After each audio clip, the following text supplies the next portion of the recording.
역시나 약속의 파라답게 여러 가지 일들이 일어나는 눈물의 여왕 파라를 확인할 수 있었습니다. 기억을 잠시 잃은 혜인에게 현우는 독일에 갔다 왔다는 사실과 이혼을 하려 했다는 사실에 두 사람의 관계가 멀어졌다는 사실까지 털어놓았죠. 그렇게 기억을 다시 되찾는 혜인의 모습을 볼 수 있었는데요. 이후 현우에게 이혼을 통보하고 은성을 만난 혜인은 현우에게 미안해 그의 곁에서 물러나주는 것이라 말했죠. 이후 드디어 송중기 배우님의 정체가 밝혀지는 모습을 볼 수 있었는데요. 현우와 혜인의 이혼을 담당하는 변호사로 깜짝 등장하는 그였죠. 그리고 현우가 준비한 보도기사에서 성격 차이로 인한 결별이라는 말을 바꾸자는 의견을 건넸는데요. 그런 그의 제안에 마음대로 하라 말하는 현우였죠. 그리고 그 이유가 무엇이든 사실이 아니니까라는 슬픈 말까지 건넨 현우였습니다. 이후 혜인은 이때까지 현우가 혼자 했던 것들을 하나하나 직접 해보고 있었는데요. 제일 먼저 현우가 혼자 달렸던 학교를 찾는 그녀였죠. 그리고 코인 야구장에서 재미를 제대로 느낀 이후 국밥집까지 찾아가는 모습을 보여주었는데요. 그곳에서 현우의 진심을 듣는 그녀였습니다. 혜인이 국밥집에 들어선 이후 친구 변호사와 함께 국밥집에 들어선 현우는 혜인이 듣고 있다는 사실은 꿈에도 모른 채 그녀의 옆에 있고 싶다는 자신의 진심을 전했는데요. 이후 파라가 끝나고 공개된 에필로그에서는 현우의 진심을 들은 혜인이 눈물을 흘리며 그의 옆에 살고 싶다는 애절한 말까지 남기는 것을 볼 수 있었죠. 그렇게 현우의 진심을 우연히 혜인이 듣게 되면서 두 사람의 관계는 회복될 것으로 보이고 이혼 신청을 한 것으로 보였지만 조정 기간 중 이혼을 철회하지 않을까 생각됩니다. 한편 그렇게 혜인과 현우의 갈등이 풀려가던 시각 결국 홍만대 회장이 모슬이의 계략으로 인해 혼수 상태가 되고 퀸즈 집안 사람들이 쫓겨나게 되는 모습을 볼 수 있었는데요. 볼 때마다 생각하는 것이지만 재벌이 어떻게 저렇게 허술하게 당하고만 있는지 너무나도 답답한 상황이죠. 수철이 계획했던 복합 리조트 사업에 차질이 생기며 결국 현우를 찾아가는 수철의 모습을 볼 수 있었는데요. 그 사건을 멋지게 해결하는 현우였죠.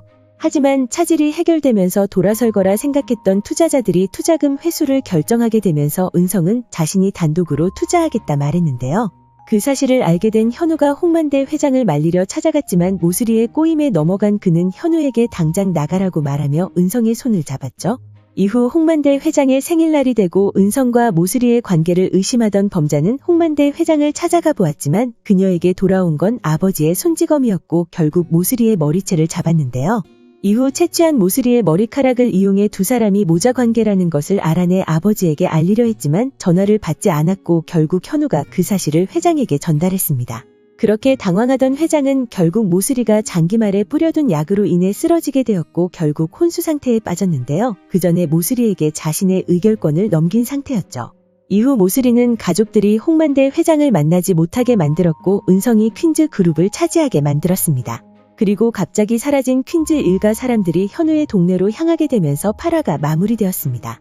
이후 공개된 예고에서는 현우의 누나와 형은 혜인에게 재결합 의사를 묻고 있었는데요. 그리고 현우의 동네인 용두리에 적응해가는 퀸즈 그룹 일가들의 모습을 볼 수 있었죠. 그리고 범자는 새로운 사랑에 빠졌습니다.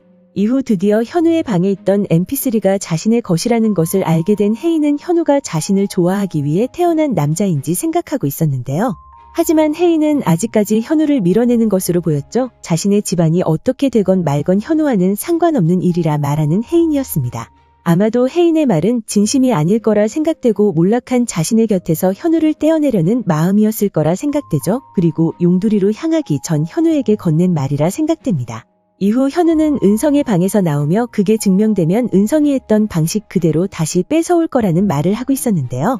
드디어 현우가 은성에 대한 본격적인 복수를 시작할 것으로 보이죠. 그리고 제일 먼저 몰락시킬 인물은 모슬이가 아닐까 생각됩니다. 파라에서 홍만대 회장이 모슬이에게 의결권을 위임하면서 제일 먼저 들었던 생각은 저 위임장은 그녀에게 아무런 힘이 되어줄 수 없을 것이라는 생각이었는데요. 왜냐하면 모슬이는 모슬이가 아니기 때문이죠. 그녀 진짜 신분은 오순영이기 때문입니다.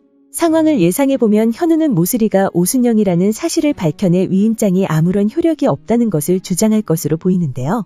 그것과 함께 모슬이가 남의 신분을 도용해 살아왔다는 것을 밝히며 그녀를 처벌받게 하는 모습을 보여주지 않을까 생각되죠. 그리고 그것을 시작으로 은성이 퀸즈를 야금야금 빼앗고 있던 것처럼 그의 사람들을 하나하나 잘라내며 은성과 똑같은 방법으로 퀸즈를 되찾으려 하는 현우일 거라 생각되는데요. 과연 9화에서는 현우의 시원한 사이다 복수를 마음껏 볼 수 있을까요? 오늘 준비한 영상은 여기까지입니다. 시청해주셔서 감사합니다.